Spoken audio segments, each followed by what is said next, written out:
죄로 말미암아 사망이 들어왔나니 이와 같이 모든 사람이 죄를 지었으므로 사망이 모든 사람에게 이르렀느니라. 17절 말씀도 같이 읽겠습니다. 한 사람의 범죄로 말미암아 사망이 그 한 사람을 통하여 왕노릇 하였은즉 또 은혜와 의의 선물을 넘치게 하는 자들은 한 분 예수 그리스도를 통하여 생명을 가져서 왕노릇 하리로다. 아멘. 오늘 설교 제목은 한 사람으로 말미암아 사망, 한 사람으로 말미암아 구원이 되겠습니다.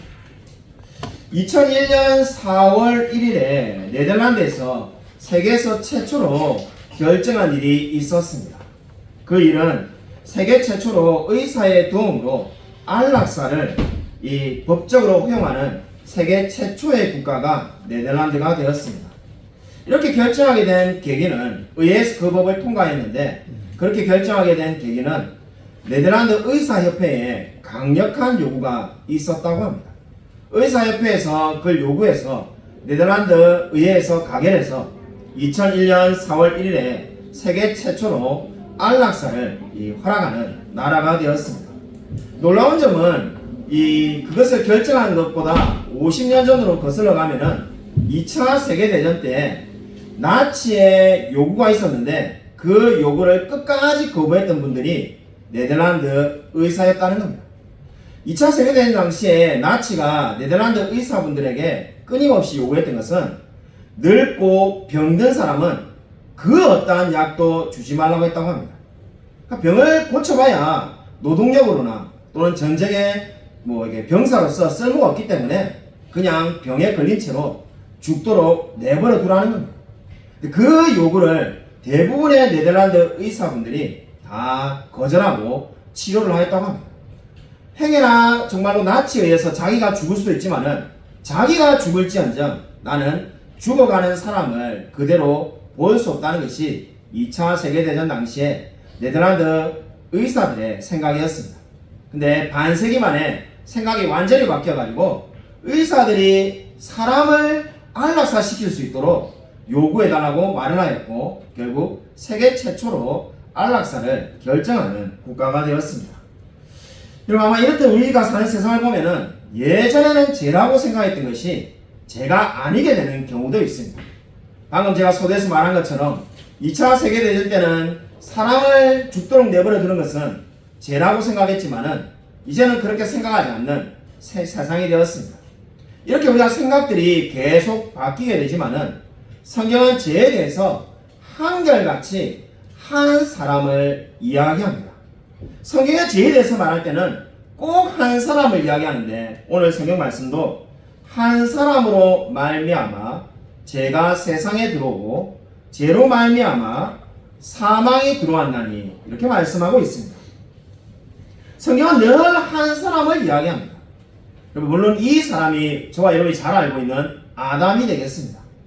오늘 로마서 5장 12절이 말씀하시는 이 영적인 교훈 두 가지 중에 첫 번째는 아담의 한 번의 범죄로 말미암아 사망을 가져오게 되었다는 겁니다. 그 전까지는 사람이 죽지 않는데 사람이 죽게 된 이유가 바로 아담이 죄를 지었기 때문이라고 성경은 분명히 말씀하고 있습니다. 우리 로마서 5장 12절이 말하는 진리는 참으로 간단합니다. 아담이 범죄했기 때문에 죄가 들어왔고 사망이 들어왔다는 겁니다. 여러분, 근데 성경을 읽어보면은 의외로 아담에 대한 이야기가 그리 많지 않다는 것을 알게 됩니다. 사실 아담이 타락한 이야기 빼고 아담에 대해서 성경에서 언급하는 부분이 뭐가 있을까요? 그의 여러 명의 아들 가운데 한 명의 아들이 첫 번째 살인자였다는 이야기 빼고 사실 성경에서 아담에 대해서 말하는 것이 거의 없습니다. 만약에 우리 아담의 자서전을 쓴다면은 아마 쓸 내용이 없어가지고 쓸 수도 없을 겁니다. 근데 끊임없이 근데 성경에서 아담을 언급하는 이유가 어디에 있습니까? 아담이 최초의 인간이고 최초의 죄를 지은 죄인이라는 두 가지 이유 때문에 계속해서 아담을 언급하고 있습니다. 여러분, 한 사람이 죄를 지음으로 죄가 세상에 들어왔다라고 분명히 말씀하고 있습니다. 안타깝게도 이 진리를 믿지 않는 사람이 예전에도 많이 살았고 지금도 많이 있습니다. 이 성경이 분명히 이렇게 말을 하고 있는데도 한 사람이 죄를 지어서 죄가 들어왔고 사망에 이르게 되었다라고 분명히 말씀하고 있지 않습니다. 근데 똑같은 성경을 말씀을 보면서도 전혀 다르게 생각하는 사람들이 있습니다. 인간이 자신이 죄를 지었기 때문에 나의 죄 때문에 죽는다라고 주장하는 분들이 있습니다. 이러한 것을 우리가 펠라기우스주의라고 말합니다. 이 어려운 신학을 여러분에게 이야기하려는 것이 아니라 이러한 이야기를 최초로 한 사람이 펠라기우스라는 사람이기 때문에 펠라기우스주의라고 부릅니다. 그 사람은 원죄 때문에 죽는 것이 아니라 내가 죄를 지었기 때문에 나의 죄로 인하여 그 값의 결과로 죽는다는 겁니다. 이러한 주장이 제일 처음에 나온 것이 1600년 전인데 지금도 그렇게 믿는 사람들이 많이 있습니다. 저와 여러분은 당연히 이러한 주장을 받아들일 수가 없습니다. 받아들일 수 없는 이유가 두 가지가 있습니다. 우리가 너무나 쉽게 생각할 수 있는 것이 여러분 정말로 사람이 내가 죄를 지었기 때문에 죽을까요? 저와 여러분을 생각하면은 그죠? 우리가 30년, 40년 또는 70년 죄를 얼마나 많이 지었는데 그 말이 맞지 이렇게 생각할 수 있지만은 우리가 조금만 더 생각해 보면은 엄마 뱃속에 있는 아기는 그러면 왜 죽는 겁니까? 엄마 뱃속에 있는 아기는 죄를 짓기도 전인데 왜 태어나기도 전에 죽는 이유가 어디에 있겠습니까? 그 이유는 바로 사람이 자기의 죄 때문에 죽는 것이 아니라 오늘 성경이 말하는 것처럼 한 사람으로 말미암아 죄가 세상에 들어왔고 그 죄로 말미암아 죽음에 이르게 되었다는 겁니다. 두 번째로 자신이 죄를 지어서 죽는다는 이 펠라기우스의 주장을 우리가 따를 수 없는 이유는 바로 오늘 성경이 말하는 죄를 지었으므로는 5장 12절의 단어에 주목해 보시기 바랍니다. 죄를 지었으므로라는 그 말씀은 이 과거형으로 되어 있습니다. 지금 저와 여러분이 죄를 짓고 있기 때문에 저와 여러분이 죽는다라고 말씀하고 있지 않습니다. 성경 분명히 과거로 말합니다. 헬라 용법으로 보면 부정과거입니다. 이미 과거의 순간에 끝난 이야기입니다. 그게 뭘 이야기하는 겁니까? 바로 아담이 죄를 지었기 때문에 저와 여러분이 죽는 거죠. 좀 더 정확하게 말하면은 아담이 선악과를 먹고 죄를 지었을 때 저와 여러분도 그 자리에 함께 있었다라고 성경은 말씀하고 있습니다. 아니 목사님 저는 아담이 누군지도 모르고 그때 태어나지도 않았지만은 그 자리에 우리가 함께 죽었다는 겁니다. 제가 소유농담 시간에 아마 이 설명을 수도 없이 한 것 같습니다. 제가 이렇게 수도 없이 했다는 것은 정말로 많이 했다는 겁니다. 아마 여러분이 이렇게 지금 말할 때 제가 무슨 말을 할 거라는 것을 알아야만이 사실 공부가 잘 되는 건데 여러분 아담의 허리 위에 저와 여러분이 다 밧줄로 같이 동여매어져 있던 겁니다. 그래서 아담이 선악과를 먹고 죽었을 때 저와 여러분도 함께 죽은 겁니다. 그것이 말하는 지금 성경이 말하는 죄의 원리입니다. 우리가 저와 여러분이 내가 죄를 지었기 때문에 죽는다라고 결코 말씀하고 있지 않습니다. 창세기 23장을 보면은 아브라함이 그의 아내 사라가 죽으니까 슬퍼서 울고 있습니다. 슬퍼 울며 괴로워합니다. 근데 성경에 그 어디에도 사라가 사라의 죄 때문에 죽었다라고 말하지 않습니다. 죽는 이유는 간단합니다. 왜 죽었습니까? 바로 아담의 그 죄 때문에 이제 원죄로 말미암아 사람이 사망에 이르게 되었다고 성경은 분명히 말씀하고 있습니다. 여러분 이 진리를 꼭 기억하시기 바랍니다. 두 번째로 오늘 이 아담은 한 번의 범죄로 말미암아 심판에 이르게 되었습니다. 오늘 로마서 5장 12절에 말하는 중요한 영적인 진리 두 번째는 아담의 한 번의 범죄로 말미암아 사망에 이르게 되었습니다. 마틴 루터 종교개혁자는 이렇게 말하였습니다. 사람은 반드시 두 가지를 스스로 해야 되는데 믿는 것과 죽는 것은 스스로 해야 된다고 말하였습니다. 그러니까 예수 그리스도를 믿는 것과 그리고 죽는 것은 그 누구도 대신해 줄 수 없다는 겁니다. 정말 여러분의 가운데 우리가 모든 것들 많은 것들은 다 다른 사람이 대신해 줄 수 있지만은 그리스도를 믿는 믿음과 죽는 것은 스스로 해야 된다는 겁니다. 창원에 우리 어머니 친구분이자 저도 잘 아는 분인데 수십 년 동안 같이 교회를 다니는 분이 몇 달 전에 쓰러지셨습니다. 솔직히 우리 어머니는 당뇨병도 25년간 하셨고 우리 어머니가 늘 이 제 설교 들으시는데 들으면 서운하시려는 몰라도 뭐 어머니가 이거 이미 여러 번 말했으니까요. 솔직히 우리 어머니가 아버지보다 더 오래 살지 몰랐습니다. 아버지 정말 건강하셨는데 돌아가시기 한 달 전에도 쌀 40kg를 어깨에 메고 다니시는 그런 분인데 돌아가셨습니다. 근데 우리 어머니는 뭐 2번이나 쓰러지시고 당뇨도 심하고 뭐 보면은 정말로 뭐 사람이 힘도 없어 보입니다. 그런데 이 친구분이 몇 달 전에 쓰러지신 권사님은 너무나 건강하시고 이 골프 치러 다니시고 뭐 이렇게 삶도 넉넉합니다. 그런데 이 쓰러지셨다는 말을 듣고 제가 그랬습니다. 그게 정말 어떻게 보면은 이게 정말 심한 말일 수 있지만은 그냥 바로 천국에 가시면 좋을 건데 그렇게 의식불명의 상태로 있으면은 며칠 내로 깨어나면 몰라도 깨어나지 못하면은 아마 몇 년을 계속 그 상태로 계실 거다. 자, 이렇게 말했습니다. 자, 이렇게 말한 건 제가 의사도 아니고 아는 게 없지만은 목회하면서 그런 분들 너무나 많이 봤습니다. 이 정말 이 시급시 식물인간처럼 쓰러졌는데 몇 년간을 계속 그냥 이렇게 요양병원에 누워만 계신 분들을 너무나 오래 많이 봤습니다.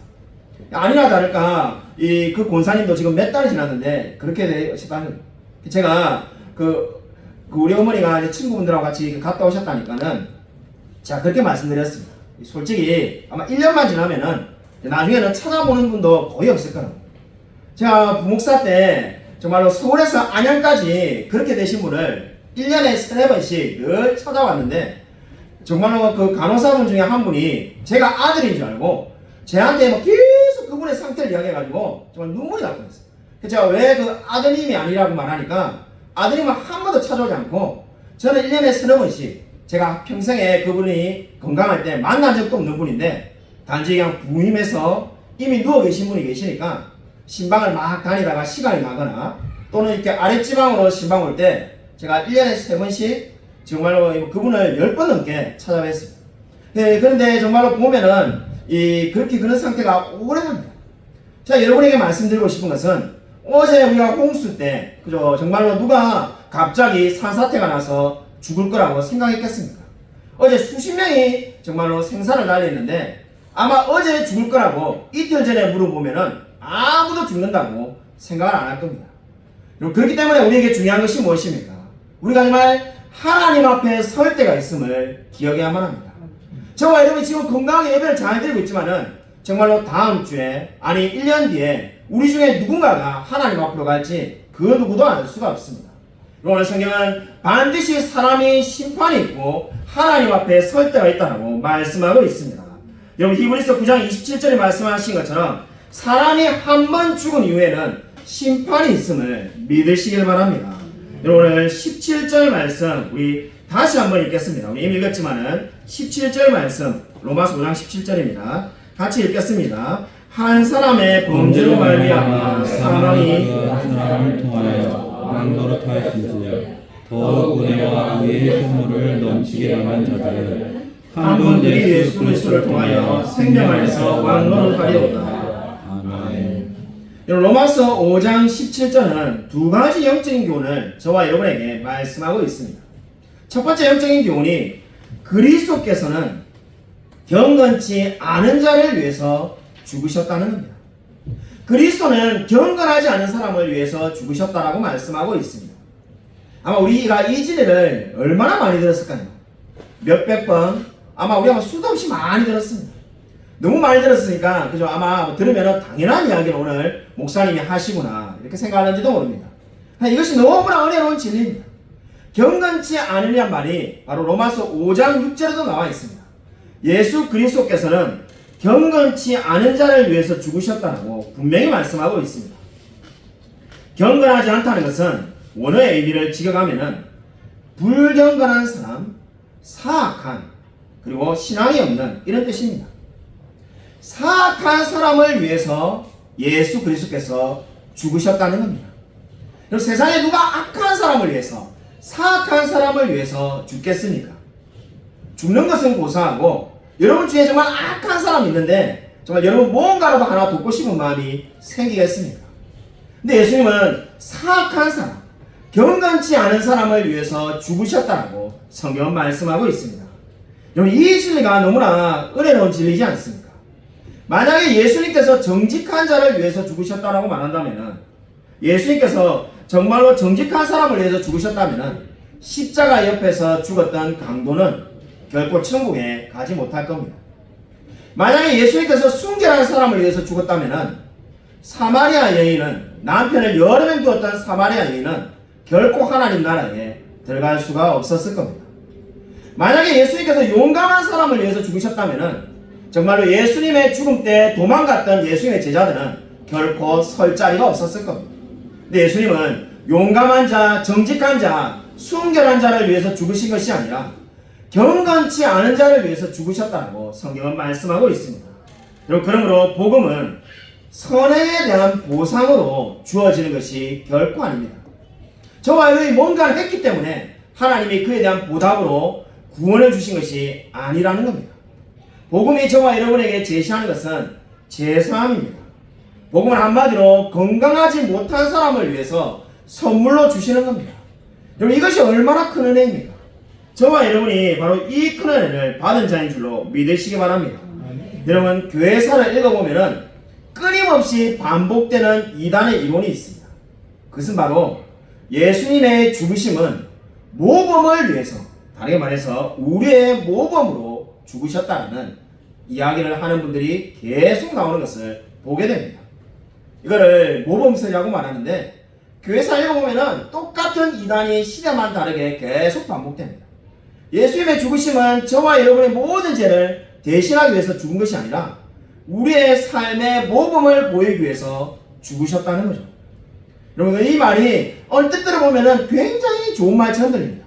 저와 여러분의 삶을 어떻게 살아야 되는지를 보여주기 위해서 예수님이 의롭게 죽으셨다는 거죠. 그러나 여러분, 성경은 그렇게 말씀하고 있지 않습니다. 요한복음 13장 36절을 보면은 내가 가는 곳에 내가 지금은 따라올 수 없으나라고 분명히 말씀하고 있습니다. 예수님께서 제자들에게 하신 말씀인데, 내가 지금 가는 곳이 어디입니까? 이제 죽음입니다. 예수님께서 지금 이렇게 이제 사역을 마치고 이제 십자가를 지고 가실 건데, 그 십자가에 너희들은 따라올 수 없다라고 분명히 말씀하고 있습니다. 여러분, 정말 예수님께서 모범이 되기 위해 죽으셨다면은 이렇게 말씀해야 안 되겠습니까? 이제 내가 어떻게 죽는지를 보여줄 거니까 너희들도 그렇게 따라 죽어라, 이렇게 말씀해야 되죠. 근데 예수님은 그렇게 말씀하신 것이 아니라 내가 가는 그 길에 너는 따라올 수 없다라고 분명히 말씀하였습니다. 그렇기 때문에 오늘 성경은 저와 여러분에게 어떻게 말씀하고 있습니까? 이사야 53장 12절에 그가 많은 사람의 죄를 담당하며 범죄자를 위하여 기도하였느니라고 말씀하고 있습니다. 이 말씀은 우리 중에 그 누구도 예수님의 본받아서 따라서 할 수 있는 사람은 아무도 없다는 것을 말씀하고 있습니다. 그러면 왜 예수님께서 죽으셔야만 했습니까? 그러면 예수님이 우리의 모범이 되기 위해서 죽으신 것이 아니라면 예수님께서 죽으신 이유가 어디에 있습니까? 예수님께서 죽지 않으셨다면 셋 중에 하나는 반드시 죽어야만 했습니다. 그 셋이 무엇입니까? 예수님이 죽든지, 아니면 저와 여러분 같은 죄인이 죽든지, 아니면 하나님의 공의가 죽어야만 했습니다. 세 가지 중에 하나는 무조건 반드시 죽어야만 했습니다. 저와 여러분이 우리의 죄 때문에 죽든지, 그래서 모든 사람이 지옥에 가고 끝나든지, 아니면은 그죠, 저와 여러분을 살려주면 어떻게 되겠습니까? 하나님의 공의가 없어져야만 합니다. 근데 하나님의 공의도 있고 저와 여러분도 살릴 수 있는 유일한 방법이 그리스도가 죽는 것이었습니다. 그래서 그리스도께서 죽으셨습니다. 저와 여러분은 이 놀라운 은혜를 받은 자인 줄로 믿으시기 바랍니다. 여러분, 지난주에 우리 캐나다에 이민을 가신 우리 제 아는 지인이 우리 교회에 평일날 찾아오셨습니다. 그 가정이 다 이렇게 평일날 찾아오셨는데, 그 형은 저하고 같이 이렇게 우리가 이력서를 떼면은 초, 중, 고, 대가 다 같은 데로 나왔습니다. 저는 이제 대학원만 신학교, 그 형님은 포항공대 대학원 가가지고 그때부터 길이 갈라졌고, 그전에는 같은 초, 중, 고대, 그 같은 또 교회, 창원에 이래가지고 오랫동안 잘 알고 지내는 형이 5년 전에 캐나다에 이민을 갔습니다. 원래 한국에 살 때는 삼성전자에 다니셨는데 캐나다에 가가지고 이 뭐 중간중간에 한 번씩 이렇게 카톡을 주고받고 연락을 했으니까요. 뭐 공장에도 가서 일하시고 최저임금을 받고 뭐 푸드 딜리버리도 하고 한 온갖 고생을 다 하다가 이제 부모님 뵈러 5년 만에 귀가했습니다. 제가 우리 교회에 오면은 아마 그 무용담을 이야기하겠거니 이렇게 생각하고 오셨는데, 들어오자마자 이 가족이 기도하더만은 그 아내분, 형수님이 첫 마디가 우리 교회를 이렇게 딱 보시더만은, 우리도 캐나다에 있는 우리 교회죠.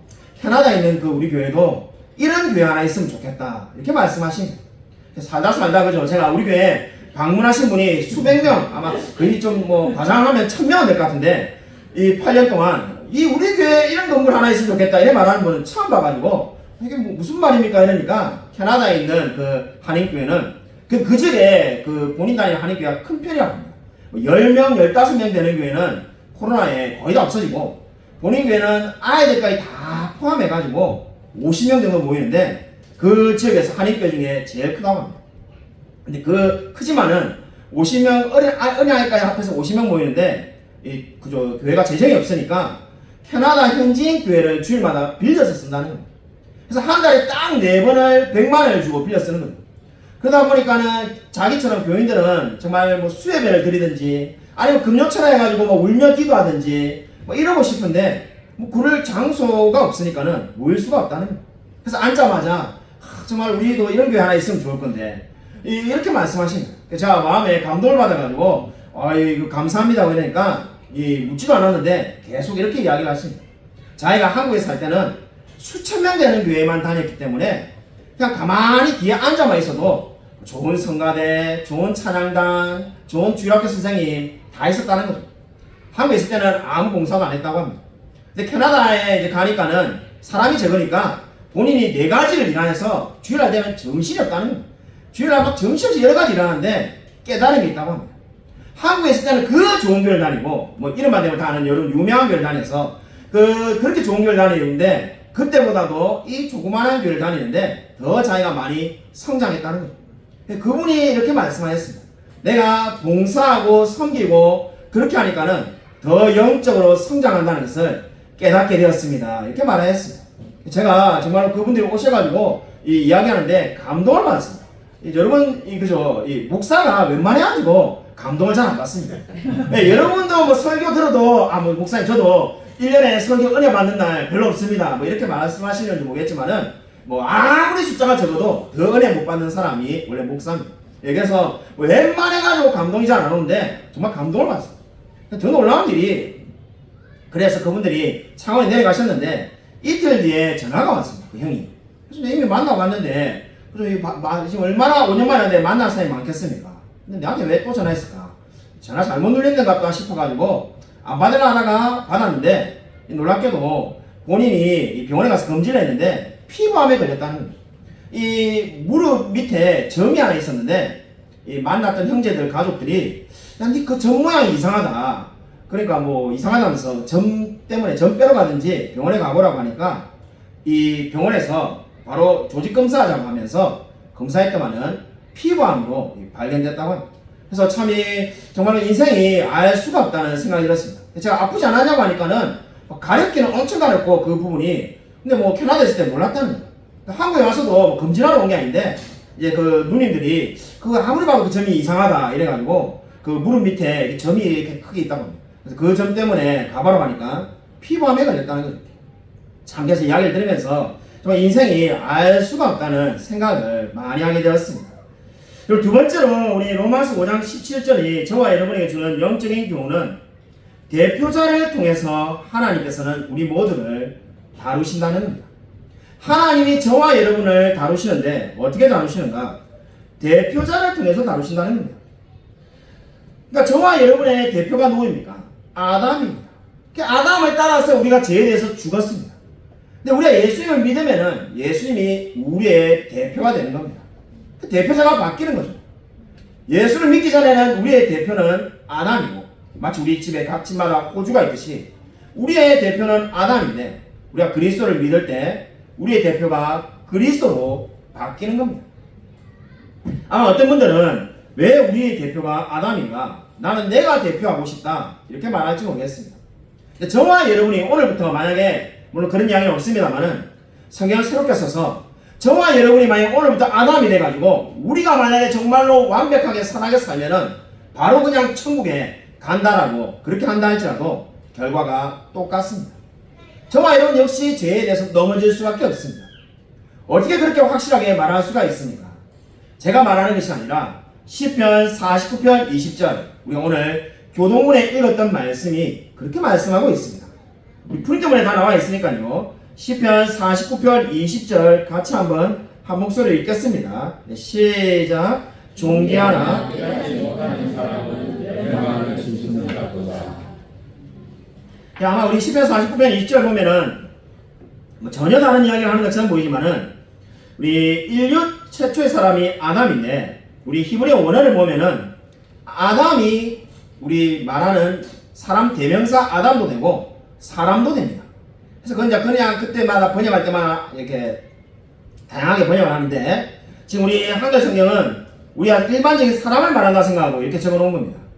그러나 제가 여러분 소유문답 시간에도 여러 번 말씀드린 것처럼 토마스 왓슨을 비롯한 우리 많은 신앙의 선배들은 이 말씀을 어떻게 번역했습니까? 아담은 존귀하나 하룻밤을 견디지 못하였다고 번역하였습니다. 그 말은 뭡니까? 에덴 동산에서 피조되자마자 그날 바로 타락했다는 거죠. 거기에 대한 여러 가지 많은 증거가 있는데 바로 하나님께서 먹으라고 허락했던 그저 생명나무 실과를 먹지 못한 것이 아담이 짧게 아주 짧은 시간 동안 에덴 동산에 있었다는 증거가 되겠습니다. 그것을 보면 우리가 뭘 알 수 있습니까? 아담이 실패한 것처럼 저와 여러분도 실패할 수밖에 없습니다. 그렇기 때문에 아담이 대표가 된 것을 우리가 억울해할 필요가 없습니다. 오히려 그 반대입니다. 아담으로 인해서 모든 사람이 죄인된 것처럼 이제 우리가 그리스도를 믿기만 하면은 그리스도의 은혜로 우리가 의인이 된다고 성경은 말씀하고 있습니다.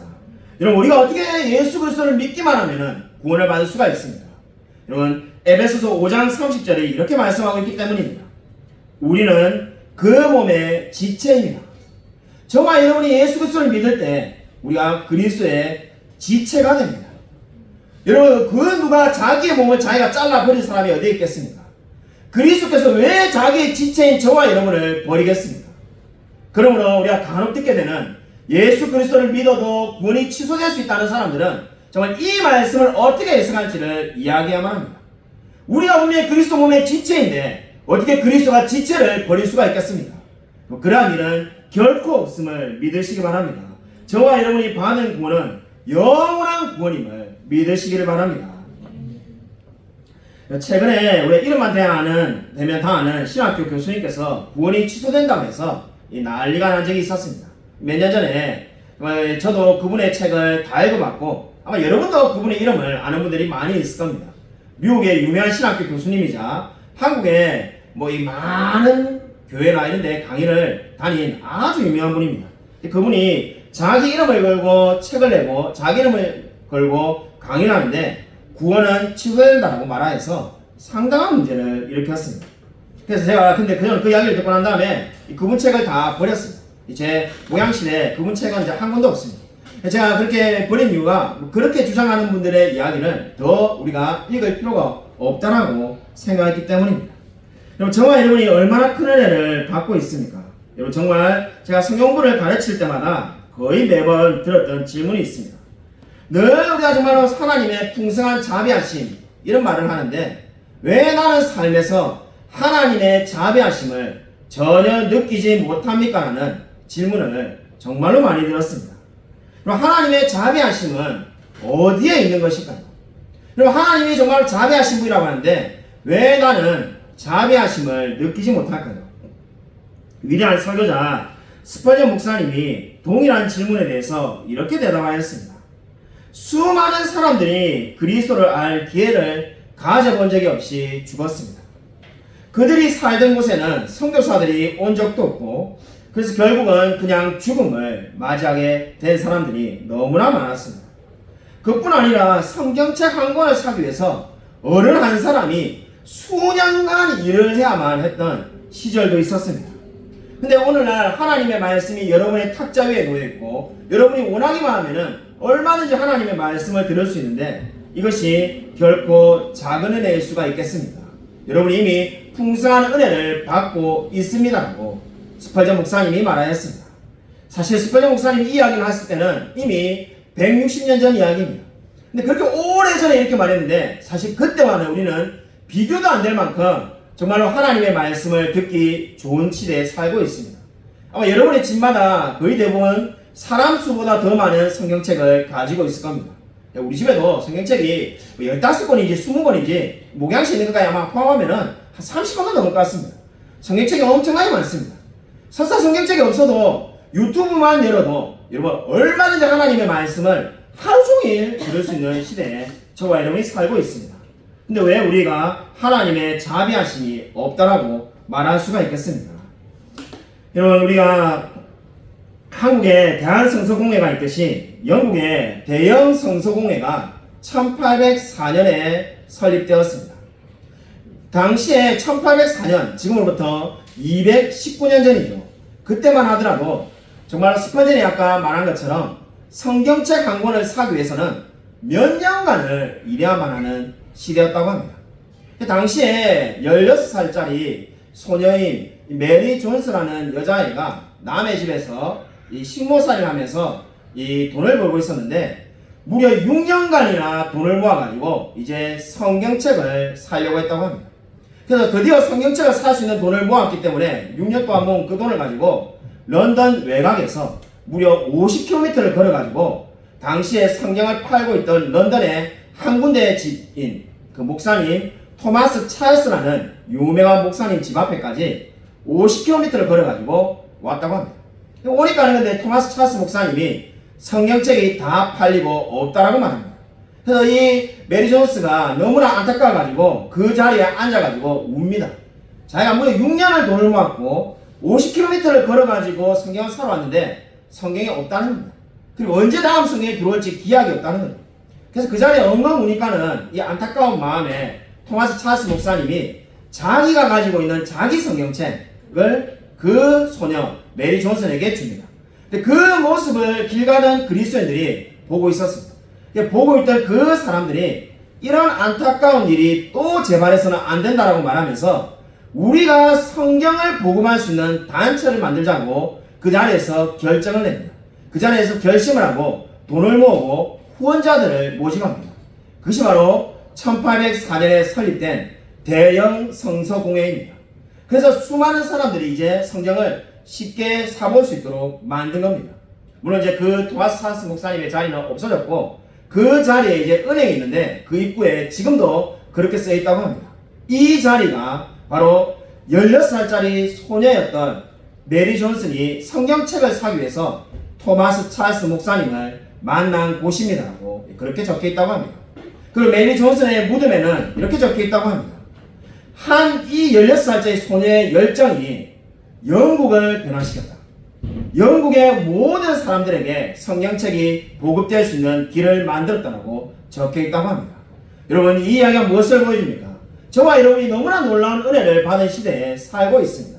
우리는 정말로 마음만 먹으면 얼마든지 성경책을 읽을 수 있고 성경 필사도 하고 있고 원하면은 들었던 설교를 다시 또 집에 가서 또 들을 수도 있습니다. 정말 우리 신앙의 선배들은 한 번 설교를 듣고 나면은 녹음기가 없어서 들을 수 없는 시대가 오랫동안 있었지만은 우리는 들었던 설교를 또 들을 수 있고 아니 저의 설교만 듣는 것이 아니라 여러분이 원하면 수많은 좋은 강의와 설교를 얼마든지 들을 수 있는 시대를 살아가고 있습니다. 여러분 우리가 얼마나 많이 은혜를 받은 사람들일까요?